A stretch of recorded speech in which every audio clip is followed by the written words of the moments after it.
I am Dr. John Padfield, and this is Business Reform, where I discuss issues at the intersection of business, health, and the environment. In this video, I'm going to discuss the intersection of PayPal's business practices and their users' financial health. As of September 27, 2022, PayPal had the following acceptable user policy posted on their website, and it was scheduled to go into effect on November 3, 2022. This screenshot was taken using the Internet Archive's Wayback Machine, and I have put a link to where I took this screenshot in the show notes. The language shown on this page about PayPal's right to charge users $2,500 per violation of the acceptable use policy was existing language, so that part is not new. But what do you have to do to be subject to that $2,500 penalty? The acceptable use policy lists a number of prohibited activities that can result in you being charged that penalty. There is a list of things you cannot use PayPal services for, and item 5 on that list was expanded under the new policy set to go into effect on November 3rd, which incidentally is 5 days before the midterm elections. Item 5 reads in part that you may not use PayPal services for activities that involve the sending, posting, or publication of any messages, content, or materials that in PayPal's sole discretion are fraudulent, promote misinformation, or are unlawful. According to the Federal Election Commission website, between January 1, 2019 and September 19, 2022, PayPal employees donated $686,000 to national political parties and presidential candidates. Over 90% of that money went to the Democrat Party or Democrat candidates, and less than 10% went to the Republican Party or Republican candidates. You can see why half of the country might be concerned about the policy stating that the determination of misinformation is, quote, in PayPal's sole discretion, as their company seems to have a political bias to it. On October 8th, David Marcus, the former president of PayPal, stated in a tweet that PayPal's new acceptable use policy, quote, goes against everything I believe in. A private company now gets to decide to take your money if you say something they disagree with. Insanity. Later that same day at 2:33 p.m., Elon Musk agreed with David Marcus's opinion. Less than 10 hours later, at 12 a.m. on October 9th, Yahoo News reported, quote, PayPal pulls back, says it won't fine customers $2,500 for misinformation after backlash. The article went on to state that PayPal had backtracked on a published policy that would have fined users $2,500 for spreading misinformation, claiming the update had, quote, gone out in error. PayPal stated, an acceptable use policy notice recently went out in error that included incorrect information. PayPal is not fining people for misinformation, and this language was never intended to be inserted into our policy. Our teams are working to correct our policy pages. When I read this explanation from PayPal, how they had never intended to actually implement the policy that they had posted on their website for 12 days, I had a feeling of deja vu. It just seemed like I had heard this explanation somewhere before. Then I remembered. In my opinion, this is essentially the same explanation given by every guy who accidentally starred in Dateline NBC's TV show To Catch a Predator. For anyone not familiar with that show, it was a reality TV show that ran from 2004 to 2007 on MSNBC. The plot was essentially the same in every episode. Some guy would start chatting online with what he thought was an underage girl, but who was in reality an undercover police officer. The guy would end up propositioning what he thought was an underage girl and make plans to meet her for sex at some location provided by the undercover officer. When the predator showed up, often with the 6-packs and a box of condoms, he would be arrested. Chris Hansen, the host of the show, would then interview the recently arrested person and ask them about their messages and their actions leading up to their arrest. The most common explanation given by the predator was, I wasn't going to do anything. They would then either claim that somebody hacked their computer and sent those messages without their knowledge, or in some instances they might admit that they sent the messages, but they would either say it was a joke or they sent it in error. PayPal had their policy posted for at least 12 days, from September 27th through at least October 8th. In addition, their policy of fining users for spreading misinformation had been discussed by YouTuber Viva Fry, who has 550,000 subscribers, on October 2nd. The policy was also discussed by Scott Adams, who has 111,000 YouTube subscribers. In my opinion, there is no way a mistake of this nature would have stayed up for 12 days if it were truly just a mistake. Someone, whether authorized or unauthorized, had written that policy. Most likely that someone worked in the legal department. Also, someone, whether authorized or unauthorized, had uploaded that policy to their website. Most likely that person was either in marketing or from the IT department.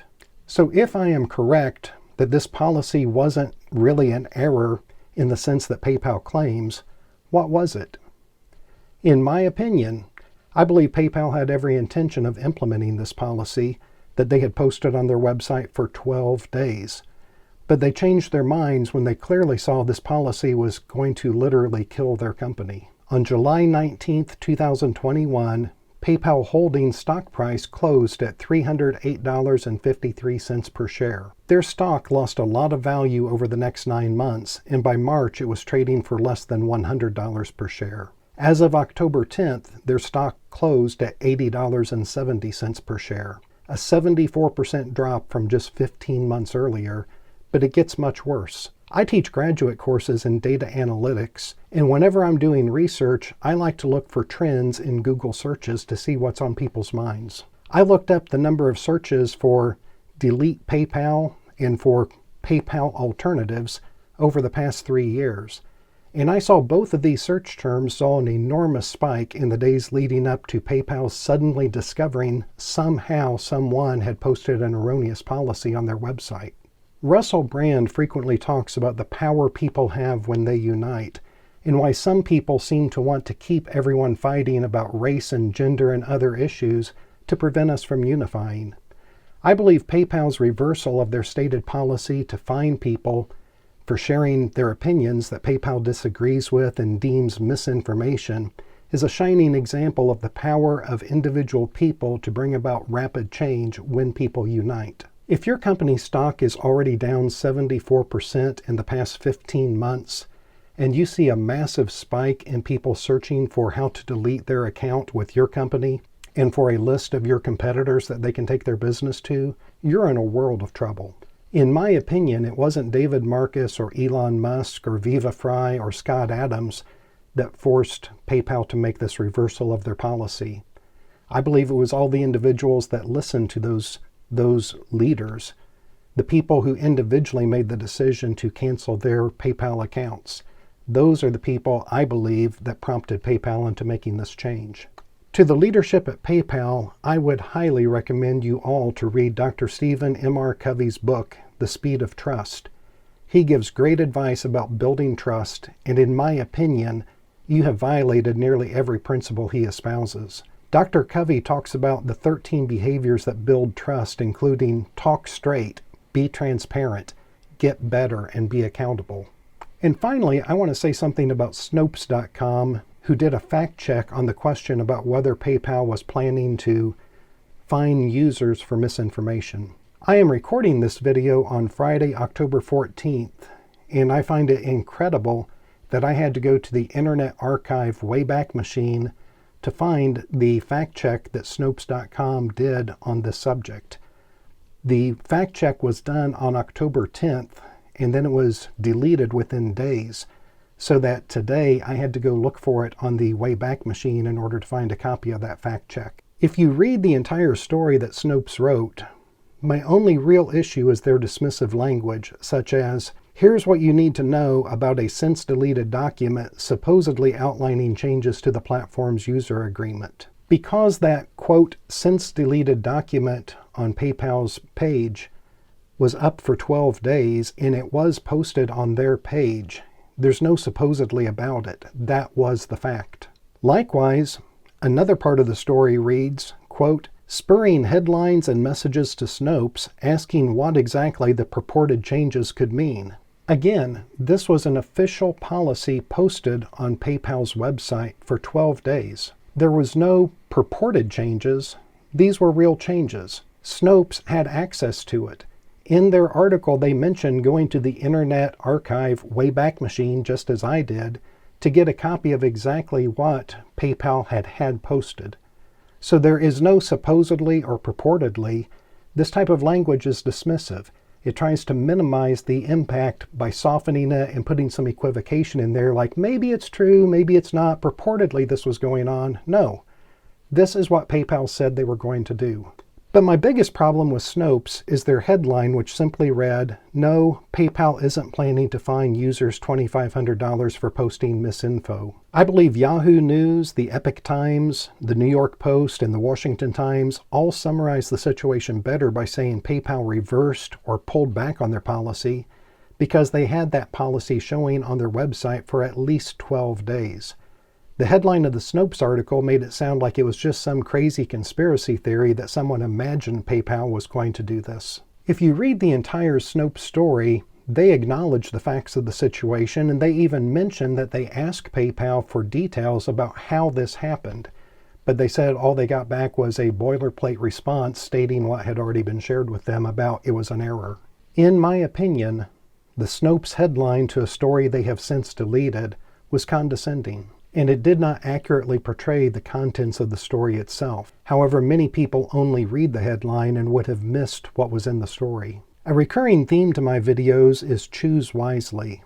In this video, I would encourage you to choose wisely when it comes to selecting what companies you choose to do business with, especially businesses in the financial services sector. Do the companies you use have a reputation for telling the truth, being transparent, and being accountable? Or do they have a reputation of making excuses when they get caught trying to pull something sketchy? I also encourage you to be careful with fact-checking websites. If an issue is important to you, do your own research rather than relying on someone else who may have their own agenda. If you enjoyed this video, I would appreciate it if you would click the like button and leave a comment with your thoughts about PayPal and/or Snopes. Do you trust them? If you like, subscribe, and leave a comment, you will automatically be entered into a drawing for a 32-ounce American-made filtered water bottle worth $45.